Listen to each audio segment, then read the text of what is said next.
Тұрмыста бақытты өмір сүру құпиясы. Ер мен әйел тұрмыс құрып 60 жыл бірге өмір сүреді. Осы жылдар бойы екеуі бір-бірінен ешқандай құпия сақтамайды. Тек қана әйелі бір аяқ киім коробкасын шкафтың жоғары сөресіне сақтайды. Ол туралы күйеуі ешқашан сұрамаған, тіпті ол туралы ұмытып та кеткен болатын. Уақыт келе әйел айтады: "Енді мен саған осы коробка туралы айтамын. Ішінде не бар екенін" деп айтады. Сонымен күйеуі қызығады, ішінде не бар екен деп. Сонымен коробканы ашқан кезде ішінде 2 қуыршақ қолдан тоқылған, сонымен бір пачка ақша, $90,000 болады. Күйеуі оны көріп, көзі шығып кетеді. "Бұл не? Қайдан алдың?" Сонда әйелі айтады: "Бұл қуыршақтарды мен өзім тоқыдым.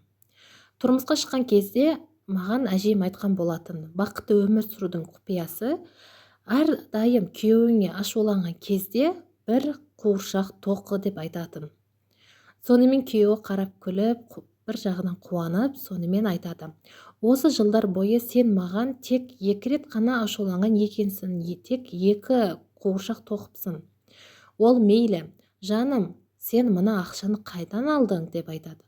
Сонымен әйел күліп тұрып, қолын бір сілкеп: "Ой, бұл ақша қалған қуыршақтарды сатқан ақшам ғой" деп айтады.